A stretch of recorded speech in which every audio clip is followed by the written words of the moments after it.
En esta presentación, desde el equipo de atención temprana de Móstoles, queremos ofreceros recursos para facilitar la atención en la consulta de los niños y niñas con necesidades de comunicación y lenguaje en la primera infancia. Para desarrollar explicaciones más ágiles, nos referiremos en algunas ocasiones al término niñas y en otras al término niños. Aunque estas necesidades en edades tempranas pueden ser comunes a diferentes trastornos o incluso formar parte de la evolutiva de algunos niños, nos vamos a referir fundamentalmente al trastorno del espectro del autismo. Según el DSM-5, los criterios diagnósticos de este trastorno giran en torno a deficiencias en la interacción y la comunicación social y a patrones restrictivos y repetitivos de comportamiento, intereses o actividades.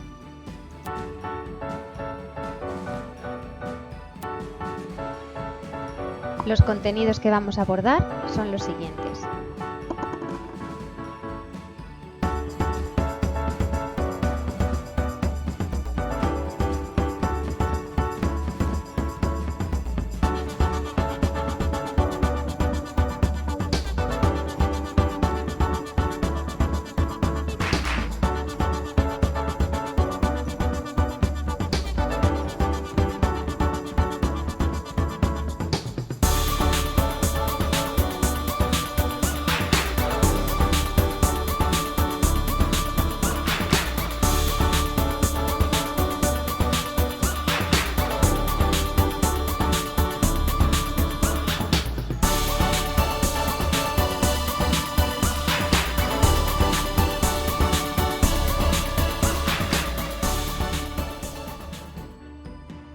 Tal y como se explica, nos referiremos a los trastornos subyacentes a cada conducta observada y a cómo poder abordarla en la consulta.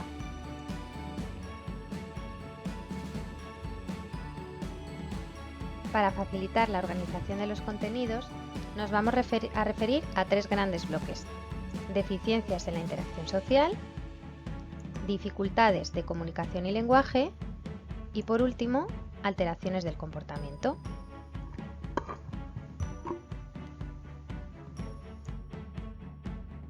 En primer lugar, vamos a centrarnos en las dificultades en la interacción social.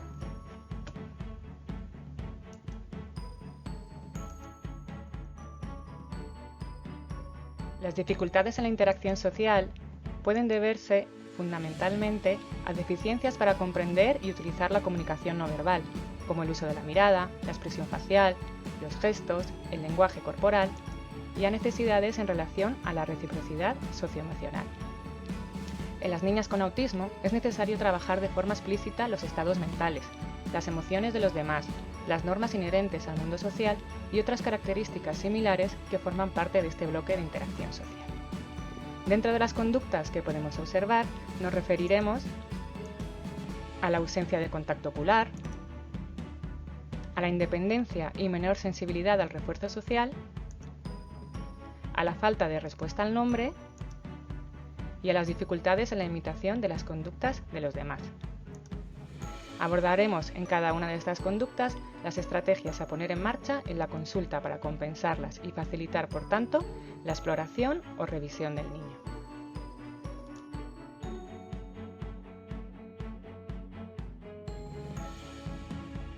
Para favorecer que los niños nos miren, podemos ayudarnos de su interés por mirar a los objetos que les gustan y ponernos dichos objetos cerca de nuestros ojos, de tal forma que al mirar el juguete nos esté mirando a nosotros. Puede ser adecuado preguntar a la familia por los objetos de su interés y, en cuanto a material de exploración, si es posible, incorporar estímulos para favorecer su atención. ¿Cómo podemos hacer esto?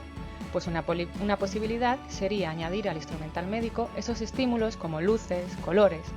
Por otro lado, si la ausencia de contacto ocular no interfiere, en la exploración puede resultar adecuado no forzar a mirarnos, ya que muchas veces se sienten invadidos y, dado que no lo comprenden, puede provocar bien respuestas de evitación o bien alguna respuesta de angustia, como rabietas o lloros. En relación a la independencia y a la menor respuesta al uso de reforzadores sociales, en primer lugar, debemos tener en cuenta si la niña presenta rechazo al moldeamiento, es decir, a que le cojamos la mano o cualquier parte del cuerpo para realizar la acción por ella. En estas situaciones buscaríamos alternativas como que sea el familiar el que lo haga por nosotros. De esta manera, por ejemplo, si queremos movilizar la pierna para rotar la cadera, podemos ayudarnos de las personas conocidas y de la confianza del niño. En cuanto a la menor respuesta a los reforzadores sociales como la sonrisa, las palabras positivas o los gestos de afecto, podemos emplear para potenciar conductas o demostrarle que lo han hecho bien objetos y juguetes que sean de su interés. Para ello, podemos ayudarnos preguntando a la familia qué objetos le motivan y tenerlos preparados en la consulta si es posible. Para favorecer la respuesta al nombre es importante acercarnos y ponernos a su altura, agachándonos, poniéndonos frente a frente, así como tratar de llamar su atención previamente, tocando suavemente, accionando juguetes con luces, haciendo algún sonido. Por último, dentro del bloque de las alteraciones de la interacción social, nos encontramos con dificultades en la imitación de conductas. Muchas veces, para pedir que hagan alguna acción, lo hacemos nosotros primero, esperando que hagan lo mismo, pero es difícil que puedan imitarnos. ¿Cómo podemos favorecer entonces dicha imitación? Pues podemos tratar de moldearles, pero siempre sin forzar y siendo muy respetuosos con cualquier posible rechazo. Podemos seguir apoyándonos en los familiares que acompañen, puesto que será más fácil que les imiten a ellos en lugar de a nosotros, o incluso mostrar alguna imagen de lo que queremos que haga. Así, para pedirle que abra la boca y poder mirar la garganta, podemos intentar abrirla suavemente o que lo haga el familiar, o mostrarle alguna foto de un niño abriendo la boca. A continuación, nos referiremos al segundo bloque, que gira en torno a las alteraciones en comunicación y lenguaje.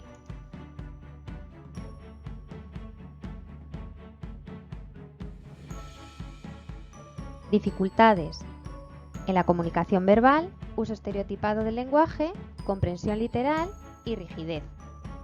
Es importante, en primer lugar, saber identificar este tipo de necesidades, ya que con frecuencia pasan inadvertidas, sobre todo si no conversamos con ellos de forma habitual, puesto que pueden presentar algún lenguaje expresivo, pero este no ser funcional o estar alterado. Por ello, en este bloque vamos a facilitar situaciones clave que permitan identificar cómo es el tipo de lenguaje que emplean.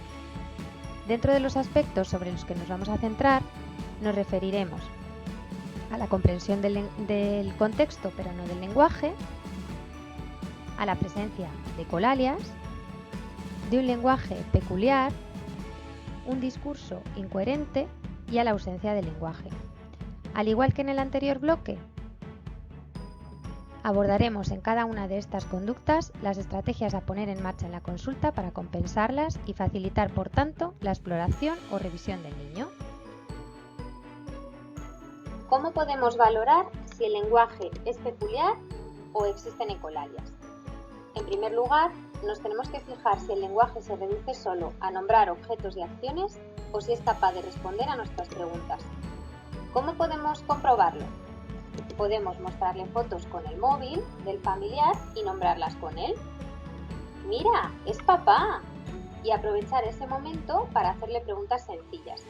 Podemos así ver si únicamente nombra a los familiares o elementos de la foto o es capaz de contar cosas y utilizar alguna palabra con sentido de frase completa.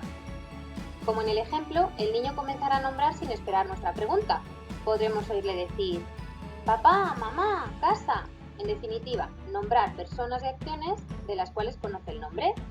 Pero cuando le preguntamos por algo concreto, por ejemplo, sí, es mamá, pero ¿qué tienes en la mano? Si su lenguaje es ecolálico, no nos responderá nuestra pregunta, porque no la comprende, sino que tiende a repetir aquello que conoce, pero aún no lo entiende. El lenguaje todavía no es funcional.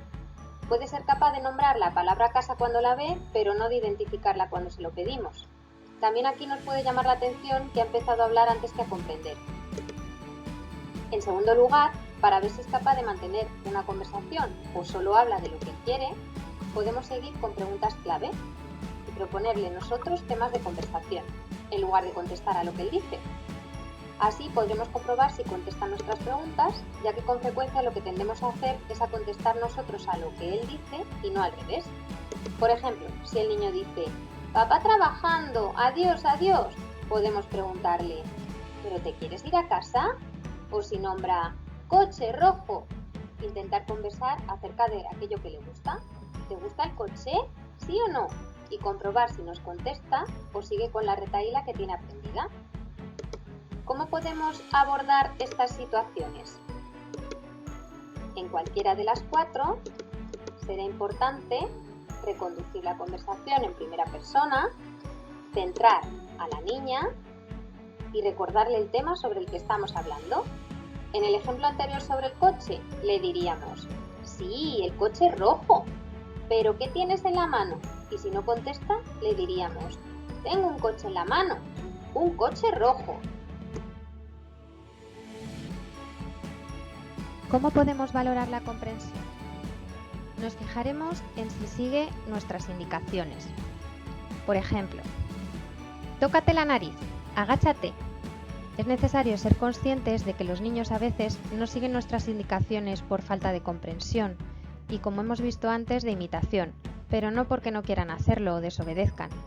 Es probable que en estas situaciones estén más pendientes de sus manos o de moverse o de otros estímulos que de nuestra voz. Por tanto, es importante asegurarnos de que nos presta atención antes de dar alguna instrucción. Para poder diferenciar si comprende realmente el lenguaje o sigue las consignas apoyándose en claves del contexto, podremos darle indicaciones que nos espera dentro del contexto. Por ejemplo, si comprende la situación al ver una silla, se sentará. Y si al mismo tiempo le decimos «siéntate», parecerá que está comprendiéndonos. En cambio, si al ver la silla le indicamos que la empuje, podremos comprobar si comprende la orden o no. ¿Y qué podemos hacer para favorecer la comprensión del lenguaje? Utilizar frases muy cortas basadas en palabras clave, con vocabulario sencillo y quizás repetitivo. Podemos ayudarnos también marcando bien el tono. Por ejemplo, en lugar de decirle a la niña «hemos terminado, vamos a guardar ya el coche que nos vamos a casa con papá», podemos sustituirlo por «aguardar» o «el coche, aguardar». Al mismo tiempo, podemos ayudar al niño también dándole el modelo, haciéndolo nosotros mismos. Un aspecto fundamental y básico es el uso de los apoyos visuales. Los niños con autismo comprenden mejor la información visual, ya que suelen tener dificultades en la comprensión del lenguaje. ¿Pero qué son los apoyos visuales? Pues son todas aquellas imágenes, objetos, gestos y acciones que representan la información verbal y nos ayudan a comprender a todos. Por ejemplo, cuando vamos a otro país, podemos no comprender el lenguaje, pero si vemos el icono del baño, no nos haría falta. Así, para facilitar, por ejemplo, la orden de aguardar, podemos mostrarle la caja para que sepa que tiene que guardar. Señalársela. Guardar nosotros primero algún objeto, siempre acompañando con un lenguaje sencillo, como hemos comentado anteriormente. Cuando son capaces de comprender imágenes, podemos mostrarle fotos o dibujos en lugar del objeto. ¿Dónde podemos encontrar fotos, pictogramas e incluso material confeccionado? Pues os dejamos un enlace de la página de Arasac, que es la más utilizada, donde se encuentran una gran cantidad de recursos. Os mostramos algunos ejemplos de imágenes que hay en dicha página. Como veis, si pincháis en el enlace que os facilitamos al final de la presentación, aparece la página en la pestaña de pictogramas en color. Al lado de esta pestaña podéis observar que tenéis disponibles más opciones: pictogramas en blanco y negro, fotografías e incluso imágenes representativas de la lengua de signos. Si nos situamos aquí, en los pictogramas en color, aparece un buscador para insertar la palabra que estamos buscando y ofrece la posibilidad de descargarla. Por ejemplo, he puesto la palabra ocultar y me han salido todas estas opciones y debajo tengo la posibilidad de descargar la imagen. Además, si os fijáis en las pestañas grandes arriba del todo, hay varias posibilidades. Desde descargar todos los pictogramas o fotos, pictogramas en color, las fotos y guardarlos en una carpeta del ordenador, hasta descargar material, aquí en la pestaña de materiales, ya confeccionado por otros usuarios. Aquí pondríamos lo que estamos buscando, TEA, secuencias de TEA, y nos salen ya confeccionados, o herramientas para hacerlo uno mismo. Aquí está. Es una página que ofrece muchas posibilidades. ¿Cómo podemos valorar al niño ante la ausencia de lenguaje? Será importante tener en cuenta cómo se comunica la niña. Aunque no exista lenguaje, podemos valorar el tipo de comunicación que tiene con los adultos. En primer lugar, es interesante en estas edades comprobar la existencia de peticiones y cómo son de elaboradas. Podemos preguntarle a la familia cómo consigue aquello que desea. Puede que los padres adivinen de lo que se trata, bien porque el niño llora, o bien porque el niño es definido como autónomo e independiente, pues lo coge él mismo. Puede que instrumentalice al adulto, que coja su mano y como si fuera un instrumento, utilice la mano para abrir cajas o alcanzar algún juguete. También podría llevarle el juguete o la caja hasta donde esté el familiar y esperar a que lo active. Y por último, si comienza a tener en cuenta al otro y comprende que el familiar puede entenderle, podría comenzar a señalar lo que quiere e incluso a utilizar lenguaje. En segundo lugar, comprobaremos si han aparecido protodeclarativos. Si el niño comparte con sus familiares algún interés, señalándolo, mirando al objeto y luego al adulto. En niños pequeños con alteraciones en la comunicación suele estar ausente. ¿Cómo actuar ante la falta de lenguaje o comunicación? Primero, se puede preguntar a la familia si posee algún otro sistema de comunicación que no sea el habla. Puede que la familia nos muestre una tablet o un cuaderno con imágenes con el que la niña se comunica. También es útil sobreinterpretar cualquier mirada, cualquier acción, cualquier gesto que realice el niño. En este caso, si por ejemplo vemos que le interesa un juguete, podemos interpretar que nos lo pide y le acompañaríamos señalando lo que quiere, dándole el modelo y utilizando palabras cortas y sencillas como nombrar el objeto. ¿Quiero el coche? Sí, toma. Una estrategia fundamental para ayudarles a comprender el lenguaje van a ser siempre los apoyos visuales que veíamos con anterioridad. Primero podemos mostrarle el objeto, pues es lo menos abstracto y lo más sencillo de comprender. Después o al mismo tiempo podemos usar gestos y también los pictogramas y las fotos reales, siendo estas últimas mucho más fáciles de comprender para niñas de estas edades. Habrá niños que aún no puedan comprender la abstracción de un pictograma. Por último, nos centraremos en las estrategias para abordar en la consulta las alteraciones del comportamiento. Dichas alteraciones pueden deberse, entre otros aspectos, a una alteración de las funciones ejecutivas, que implican dificultad para centrarse en estímulos relevantes y para adaptarse a situaciones cambiantes, lo que genera rigidez de pensamiento, que muchas veces se encuentra asociada a una falta de comprensión de un contexto cambiante y poco predecible para los niños con TEA. Esta dificultad de la comprensión del entorno supone con frecuencia dificultades en la anticipación de las situaciones. Además, en los niños con TEA, ligado a dicho déficit de las funciones ejecutivas, se aprecia la necesidad de trabajar de forma explícita la planificación y organización de la conducta, así como la generalización de aprendizajes de unos ambientes a otros. A su vez, un amplio porcentaje presenta alteraciones sensoriales y alteración psicomotriz. Todas estas alteraciones pueden traducirse en cuanto a la observación de la conducta aspectos como ausencia de anticipación, dificultad de generalización, atención dispersa y dificultad para aceptar la espera, juegos repetitivos, comportamientos inusuales como manierismos y estereotipias, movilidad excesiva, rabietas y alteración ante ruidos y texturas y fobias. Al igual que los bloques anteriores, finalizaremos abordando en cada una de estas conductas las estrategias a poner en marcha en la consulta para compensarlas y facilitar, por tanto, la exploración o revisión del niño. En primer lugar, en relación a la dificultad para anticipar situaciones, debemos tener en cuenta este hecho, ya que no podemos esperar que, aunque hayamos ya auscultado en otras ocasiones a una niña, al ver el fonendo ya sepa qué es lo que va a ocurrir. Entonces, ¿cómo podemos ayudarle a predecir las diferentes situaciones? Siguiendo con el ejemplo de la auscultación, podemos mostrarle previamente, según el nivel de percepción de la niña, el propio objeto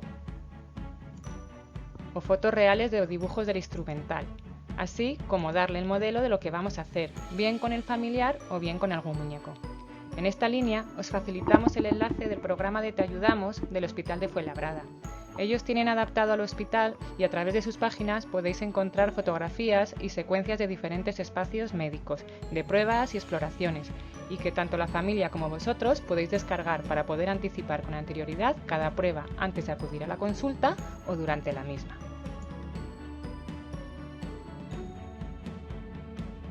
Ahora os mostramos cómo funciona esta página. En la pestaña de Te cuidamos se encuentran recogidos diferentes procedimientos frecuentes según las especialidades y recogen imágenes tanto en fotografía real como en pictograma. Por ejemplo, si pinchamos en auscultación, podemos encontrar la secuencia de acciones que va a realizar el pediatra tanto en pictograma como en fotografía, y ofrece además la posibilidad de escuchar la secuencia y de imprimir. Si pincháis en la pestaña del catálogo de pictogramas, podéis confeccionar vuestra propia secuencia para adaptarlo a la consulta. Cuentan con un amplio abanico de pictogramas o fotos organizados por diferentes temáticas. Y tenéis la posibilidad de seleccionarlo según la opción que marquéis: pictograma, fotografía o todo. Una vez seleccionada la palabra que queréis, debéis arrastrarla.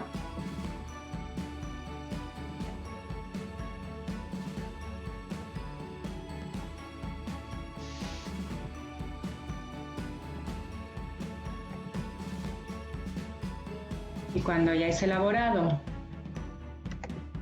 toda la secuencia de acciones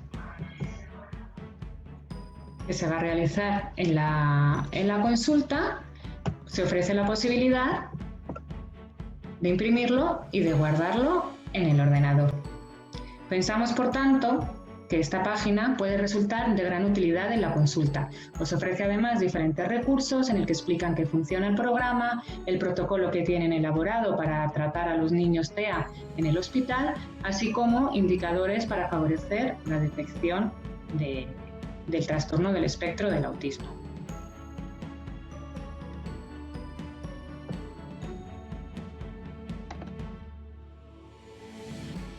A continuación hablaremos de las rabietas.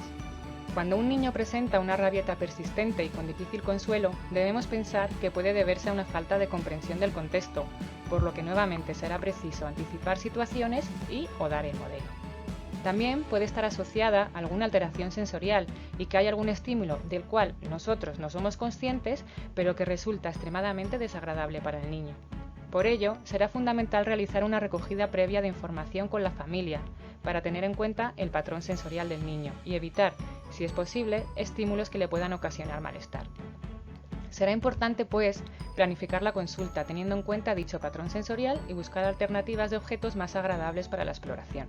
De esta forma, si sabemos que el niño tiene hipersensibilidad en la zona de la boca, podemos buscar depresores con un tacto más suave para realizar la exploración de la garganta. Al mismo tiempo, podemos implicar al familiar en la exploración o proporcionarle objetos que favorezcan la calma, como botellas sensoriales.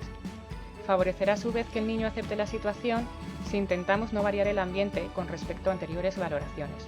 No debemos olvidar que los niños con TEA suelen tener muy buena memoria visual y pueden fijarse en gran cantidad de detalles.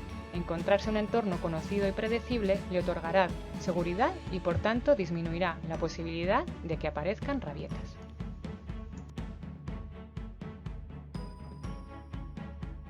En relación con la dificultad para aceptar la espera, puesto que la conciencia del tiempo es algo abstracto y difícil de interiorizar, podemos en primer lugar tratar de minimizar dichos tiempos de espera, planificando la consulta con tiempo suficiente entre pacientes para que los niños con TEA no tengan que esperar largos tiempos si se prolongan las consultas previas.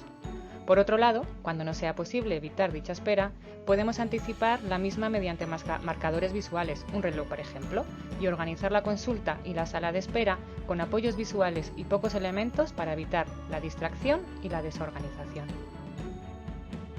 En esta misma línea, debemos tener en cuenta que algunas niñas con TEA, debido a esta dificultad para focalizar la atención, presentan una movilidad excesiva. Por ello, tal y como hemos mencionado, es importante controlar los estímulos y ofrecer los materiales de uno en uno, así como tener en la consulta objetos que promuevan la calma, si queremos poder hablar con el familiar mientras la niña juega. En este sentido, juguetes como puzzles con pocas piezas, construcciones y en general materiales perceptivos pueden resultar interesantes. Con respecto a la dificultad para generalizar aprendizajes de un contexto a otro, si queremos, por ejemplo, poder valorar si el niño ha desarrollado alguna habilidad, podremos tratar de reproducir la misma situación que en casa para mostrar dicha habilidad. Por ejemplo, si la familia nos comenta que el niño denomina animales en imagen, para poder observarlo resultará interesante mostrarle las mismas imágenes que en casa. Al mismo tiempo, si ya hemos atendido al niño en otras ocasiones en consulta, podemos tratar de reproducir las mismas secuencias o pautas de exploración para que le sea más sencillo comprender qué es lo que va a ocurrir. Llegado a la inflexibilidad, podemos encontrarnos con un alto porcentaje de niños que presentan juegos repetitivos y que suelen centrarse en aprendizajes perceptivos. Este es un aspecto que podemos tener en cuenta a la hora de seleccionar los objetos de la consulta. Podemos también solicitar a la familia que traigan objetos motivantes de casa, lo que le ayudará también si tiene lugar alguna rabieta. En cuanto a los comportamientos inusuales, para minimizarlos si es preciso, podemos ofrecer alternativas para cortar las conductas autoestimulatorias. Por ejemplo, si una niña tiende a mover sus manos de forma estereotipada, vemos que aletea o se queda ensimismada mirando sus dedos, si le ofrecemos algún juguete para manipular con las manos, reduciremos la frecuencia de dichas conductas. A su vez, si dichos comportamientos no interfieren, podemos respetarlos, ya que potencian la seguridad de los niños en situaciones estresantes. Al mismo tiempo, para tratar de reducir la frecuencia, debemos ser conscientes de que dichas conductas se incrementan con la falta de comprensión del contexto. Por tanto, cuanto más organizado y predecible sea la situación, menos conductas y comportamientos inusuales presentarán los niños. En relación con las fobias y la alteración sensorial, conociendo el patrón de cada niña, con recogida previa de información con la familia y registrando en el expediente, podremos anticipar, con las herramientas que hemos visto con anterioridad, cada situación que preveamos que va a resultar desagradable. Podemos a su vez realizar los acercamientos de forma progresiva y favorecer estrategias de compensación. Por ejemplo, si una niña se altera ante ruidos fuertes e inesperados, además de anticipárselo, podemos ofrecerle unos cascos para minorar el ruido. Si además previamente favorecemos que esté relajada, con objetos, masajes y los acepta, su respuesta ante estímulos desagradables será menos reactiva. Os facilitamos enlaces y bibliografía de interés para ampliar la información y poder también descargar imágenes y recursos de utilidad. Para finalizar, queremos agradeceros vuestro interés y atención. Esperamos que esta presentación os sirva de ayuda y estamos a vuestra disposición para resolver cualquier tipo de duda o ampliar información. Podéis encontrar más documentos y enlaces de interés en nuestra página web.